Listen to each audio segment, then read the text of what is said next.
Hi, I'm Aiman. Welcome back to my gardening ideas videos, woodworking videos, landscaping videos, you name it. And here it is, the height extendable garden bed. By the way, this is part 2 for anyone who's wondering, so watch part 1 for some background to this video. But we'll get right to it. So here's what we did.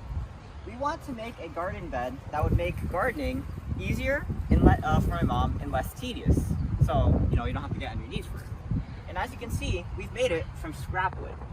On the top here, you can see there's not scrap wood, and that's because we actually ran out of scrap wood. When we take down those trellises, we'll have more. But for now, we have what looks to be a pretty complete garden bed. As you can see here, this one is filled with dirt, and the other one is not filled, so that we can talk about it later.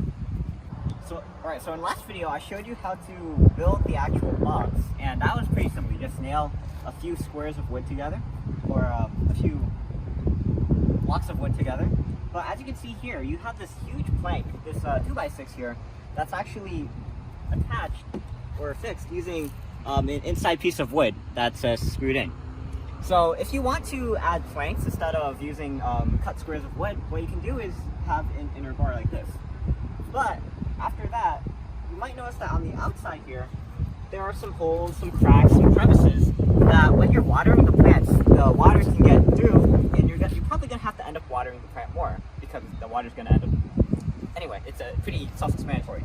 But our solution to this, we first thought to use landscaping fabric, but then we realized that water could just go right through it anyway. So what we did was our solution was to use garbage bags.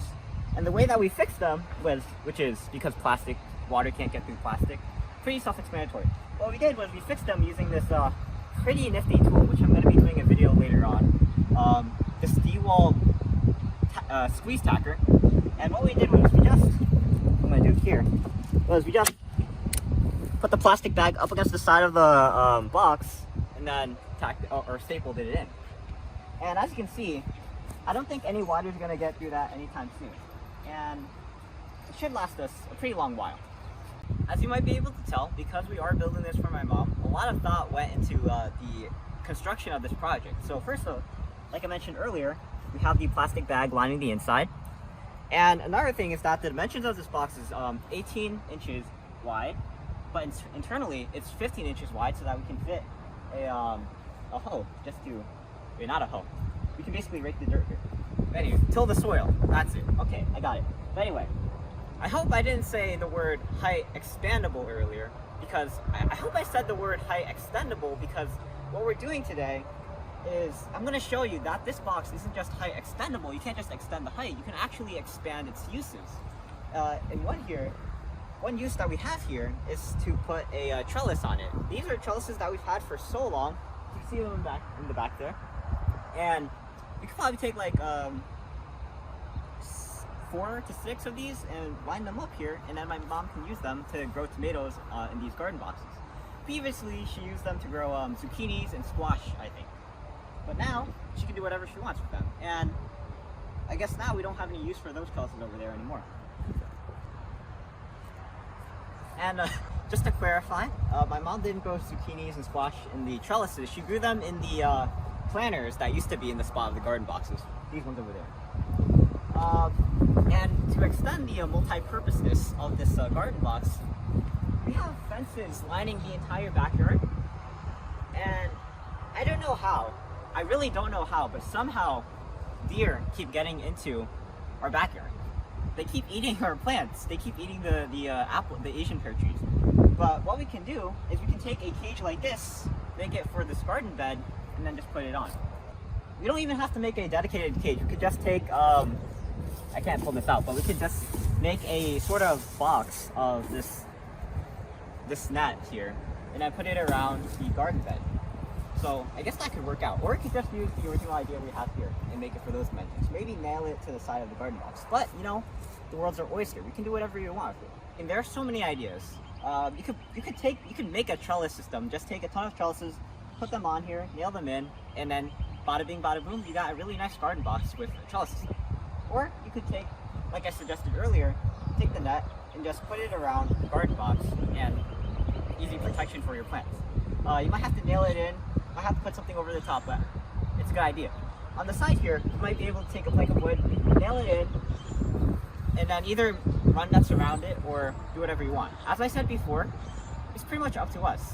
I mean, how can you go wrong with a box? Alright, so if you end up building these garden boxes, please let us know in the comments what you end up doing with them. I think we're probably going to end up doing the idea of the trellis. We'll see though. But in terms of durability, they say that this wood here should last for 25 years. And it's already been 20 years because it was deck wood before. So we'll see how it turns out. But even if it ends up rotting, what we can do is we can sort of cover it with concrete, just like I did over there. You know, I also have a video on that. But I mean, in terms of durability, I think it's going to be okay. I mean, compared to these ones, this foam here, oh, that one lasted, as you can see, that one lasted like 15 years. This plastic tote here also lasted 15 years. I mean, it's still usable, but it's pretty out of shape right now. And this one right here, this one only lasted like 3 or 4 years. And each of these baskets right here, these plastic baskets, they were like $10. They weren't even good quality plastic like these. So for the amount of money that we spent on these baskets, we spent $40 because we have 4 of them. We could have spent that on making some good quality, I mean, assuming we had scrap wood, some good quality garden boxes like we have right here. And I think that's what we're going to end up doing for the rest of the garden. And I hope these videos are fun to watch. I mean, the reason that we do them is not only for you guys, but also for my dad. He's a pretty smart guy, but I mean, 5 seconds ago, he just told me that the words bed and box rhyme. But my dad wants to basically teach me how to think outside the box, and use the materials that I have in any situation to do great things. And I think it's gonna be, it's pretty good because eventually I'm probably going to inherit this property, and I'm probably going to upkeep this garden myself. So that's it. I'm Aiman, and thanks for watching. Please like and comment, subscribe, and look at other videos on EyeOnAiman, especially the gardening ideas videos, which I'll be doing many of them this year. So that was a very stuttery, but anyway, that's it. So I'm Aiman, and see you next time. Signing out. Peace.